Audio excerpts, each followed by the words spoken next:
Assalamualaikum warahmatullahi wabarakatuh. Selamat sore semuanya. Jadi di sini kami kelompok 6 akan mempresentasikan hasil hasil diskusi kami tentang kerjasama Sister City antara Surakarta Solo dan Bologna Italia. Slide selanjutnya. Sebelum masuk ke materi, jadi izinkan saya untuk memperkenalkan kelompok-kelompok kami. Yang pertama itu ada Putri Ardelia Maharani, Fahira Aulia Andi Faisal, Amelia Soliha, dan juga Devina Fazila Kirana.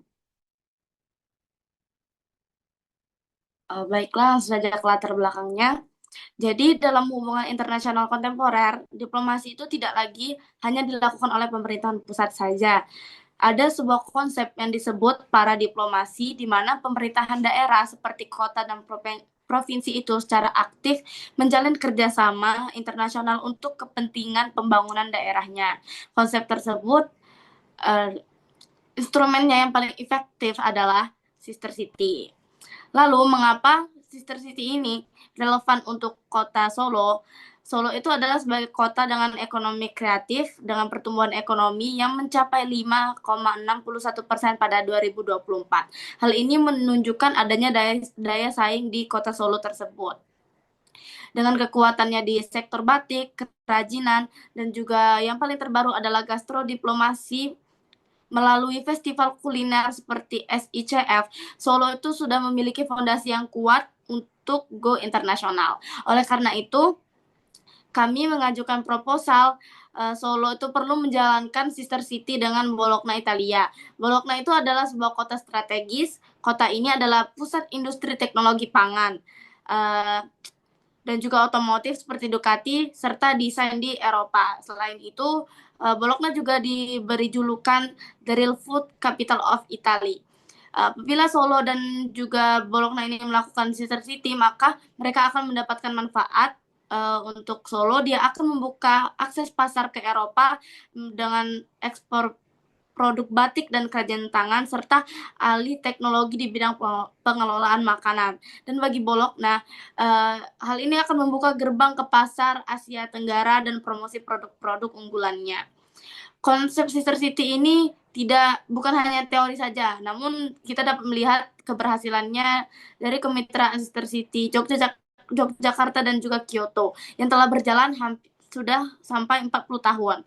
Kolaborasi mereka ini melahirkan pertukaran budaya, kombinasi batik dengan kimono, dan yang paling terpenting adalah meningkatkan penjualan produk lokal Jogja ke Jepang.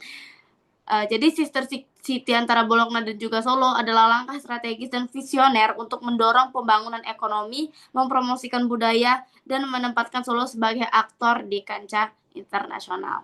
Mungkin sekian latar belakang yang dapat saya sampaikan. Untuk materi selanjutnya akan dijelaskan oleh Devina. Kepada Devina, dipersilahkan.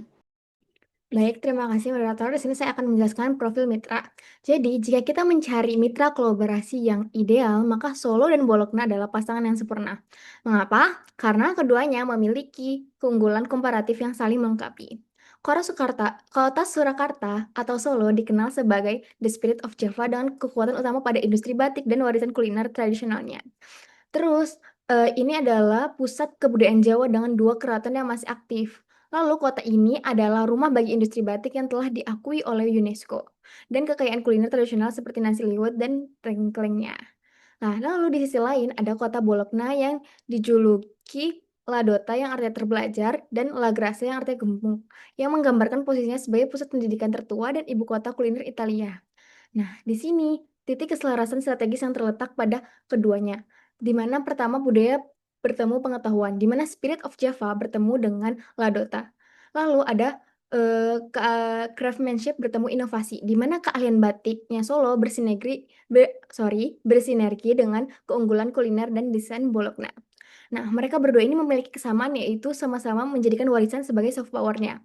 Kedua kota sama-sama mengandalkan warisan budaya yang dalam sebagai fondasi identitas dan daya tarik internasional mereka. Seperti kita lebih gampang dekat dengan seseorang karena banyak kesamaan, kami merasa Solo dan Bologna ini memiliki kesamaan yang memungkinkan sister ini terjadi. Lalu, berdasarkan profil dan potensi yang saling melengkapi tersebut, kami telah menetapkan 4 tujuan utama yang menjadi panduan seluruh program kerjasama ini. Pertama, penguatan ekonomi kreatif dan pasar. Nah, di sini tujuan pertama dan utama adalah membuka akses pasar Eropa bagi produk unggulan UMKM Solo, terus khususnya batik dan kuliner sehingga memberikan dampak ekonomi yang nyata. Lalu, diplomasi budaya melalui gastrodiplomasi. Nah, di sini kami ingin menggunakan makanan dan seni bukan hanya sebagai produk, tetapi sebagai alat diplomasi untuk membangun citra positif dan memperkuat soft power Indonesia di Eropa. Lalu selanjutnya adalah pengembangan kapasitas dan jejaring pendidikan. Di sini tujuan kami adalah memfasilitasi transfer pengetahuan dan teknologi melalui pertukaran pelajar, SEF, dan kolaborasi riset antar akademisi kedua kota. Lalu yang terakhir, keberlanjutan dan model para diplomasi. Di sini kami merasa ini tidak kalah penting karena kerjasama ini dirancang untuk berkelanjutan dan menjadi model percontohan yang dapat direplikasi oleh kota-kota lain di Indonesia. Terima kasih, kembali lagi kepada moderator. Terima kasih Devina atas penjelasannya. Untuk penjelasan sektor-sektor strategis akan disampaikan oleh Pak Hira. Kepada Pak Hira dipersilahkan. Baik, terima kasih kepada moderator. Saya akan menjelaskan mengenai 4 sektor strategis yang menjadi fokus kerjasama antara Kota Solo dan Bologna. Yang pertama itu ada industri kreatif dan kerajinan batik. Yaitu kami di sektor pertama ini kami fokus pada penguatan industri batik sebagai warisan budaya dan ekonomi kreatif unggulan Solo. Program utamanya ada 4, yaitu yang pertama ada Solo Batik Expo Bologna, yaitu pameran tahunan yang mempromosikan batik Solo langsung ke Eropa. Yang kedua ada Batik Design Studio Collaboration, yaitu kolaborasi selama 6 bulan antara desainer Italia dan pengrajin Laweyan untuk menciptakan desain yang relevan dengan pasar Eropa.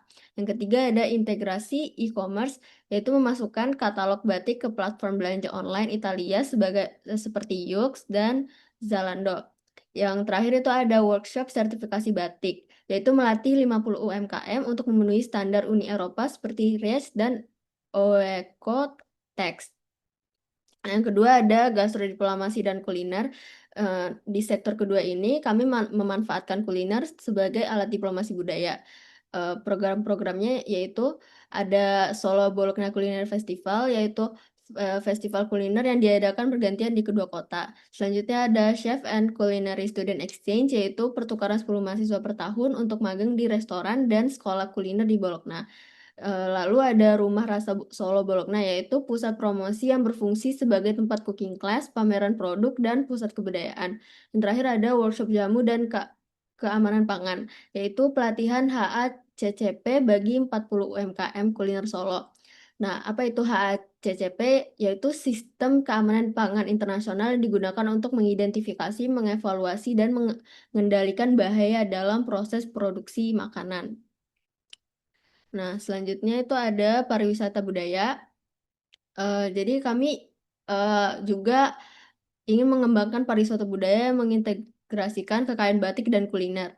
Nah, program-programnya itu yang pertama ada Batik dan Culinary Tourism, yaitu paket wisata yang menawarkan pengalaman membatik dan mencicipi kuliner khas Solo. Ya, yang kedua ada promosi destinasi, yaitu meningkatkan kunjungan wisatawan Italia ke Solo dengan target di 25%. Yang terakhir ada pertukaran budaya, yaitu festival seni bersama, pameran batik, dan workshop seni bersama. Yang terakhir itu ada pendidikan dan kapasitas SDM. Jadi kami berfokus pada pengembangan kapasitas sumber daya manusia melalui yang pertama ada pertukaran mahasiswa dan dosen antara seperti UNS dan University of Bologna. Yang kedua ada pelatihan teknis UMKM, yaitu peningkatan kapasitas ekspor dan standarisasi produk. Yang terakhir ada joint research, yaitu kolaborasi riset di bidang ekonomi, kreatif, dan gastronomi. Nah, selanjutnya ada rencana program kerja, yaitu ada beberapa proyek yang kami usulkan. Yang pertama itu ada Solo Batik Expo Bologna, yaitu pameran tahunan batik Solo di Bologna dengan skala melibatkan minimal 30 UMKM batik Solo. Dan aktivitas itu ada berupa fashion show batik kontemporer, live demonstration proses membatik, dan showroom produk batik premium dengan target membuka akses langsung ke pasar Eropa. Yang kedua itu Solo Bologna Culinary Festival, yaitu festival kuliner bergantian dengan lokasi di Solo dan Bologna 2 kali setahun dengan aktivitas cooking demonstration chef kedua kota, terus ada food tasting station produk 20 UMKM kuliner, yang terakhir itu culinary talk show and workshop dengan target memperkenalkan kuliner tradisional Solo ke Eropa dan sebaliknya. Yang ketiga itu ada batik design studio collaboration dengan durasi program intensif selama 6 bulan dan melibatkan 10 desainer Italia dan pengrajin batik Lawen Solo dengan output koleksi limited edition batik untuk pasar Eropa dan inovasi batik fusion Italia dan Jawa, yaitu dengan target menciptakan produk kolaboratif bernilai tinggi. Yang keempat itu ada Chef and Culinary Student Exchange dengan kuota 10 mahasiswa per tahun dari SMK Pariwisata Solo dengan durasi magang 3-6 bulan di Culinary Schools Bologna dengan fokus teknik masak internasional, manajemen dapur modern, dan standarisasi produk kuliner dengan target peningkatan kapasitas SDM kuliner Solo. Yang terakhir itu ada Rumah Rasa Solo Bologna, itu konsep pusat promosi kuliner multifungsi dengan fasilitas cooking class, venue, produk showroom UMKM, dan cultural center dengan lokasi di Bologna dan Solo secara bergantian. Nah, selanjutnya itu rencana jangka panjang, yaitu meningkatkan akses pasar Eropa untuk produk batik kuliner dan Solo, lalu program pertukaran mahasiswa dan pelatihan teknis untuk UMKM, lalu inisiatif keberlanjutan melalui sertifikasi produk dan standarisasi internasional, yang terakhir itu digitalisasi melalui integrasi e-commerce dan platform promosi digital. Lalu ada target peningkatan. Jadi kami berharap dari target peningkatan ini ada peningkatan nilai ekspor batik ke Italia itu ditargetkan ke 50%, lalu peningkatan nilai ekspor kuliner ke Eropa tuh ditargetkan 40% naik, dan peningkatkan omset UMKM peserta minimal 30%, dan peningkatan kunjungan wisatawan Italia ke Solo ditargetkan ke 25%. Baik, terima kasih. Saya kembalikan kepada moderator. Baik, terima kasih kepada Pak Hira. Untuk manfaat dan kesimpulan akan disampaikan oleh Putri kepada Putri, disilahkan. Baik, terima kasih kepada moderator. Untuk manfaat di sini kami punya 2 manfaat. Yang pertama bagi daerah ataupun negara, yang kedua manfaat bagi masyarakat lokal. Untuk manfaat bagi daerah maupun negara sendiri, yang pertama ada meningkatkan kerjasama komersial dan investasi internasional melalui peluang ekspor produk industri kreatif Solo seperti batik, tekstil, kerajinan, dan kuliner lokal ke pasar Eropa melalui jaringan ekonomi Bologna. Yang kedua, menjadi bentuk konkret diplomasi ekonomi daerah yang mendukung program nasional peningkatan ekspor non-migas dan promosi branding Indonesia sebagai pusat budaya kreatif Asia Tenggara.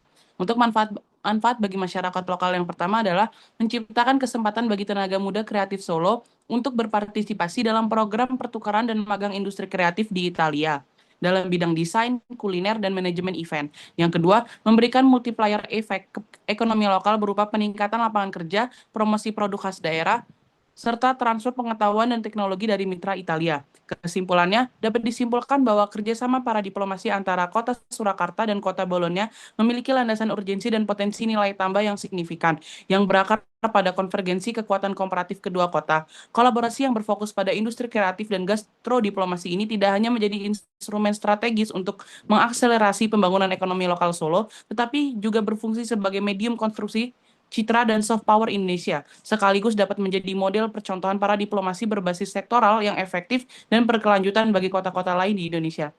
Sekian dari saya kembalikan kepada moderator. Baiklah, terima kasih kepada Putri. Sebelum presentasi ini diakhiri, Devina, silakan apabila ada tambahan. Kami di sini menyadari bahwa momentum saat ini sangat mendukung dengan adanya dukungan pemerintahan pusat melalui pembicaraan CEPA dan perhatian terhadap efektivitas belanja daerah. Proposal kami berusaha untuk merespon hal tersebut dengan tawaran program yang terukur dan implementatif. Terima kasih. Kembali ke moderator. Oke, mungkin sekian materi yang bisa kelompok 6 sampaikan. Apabila ada kekurangan, kami minta maaf. Kami tutup. Wassalamualaikum warahmatullahi wabarakatuh. Selamat sore.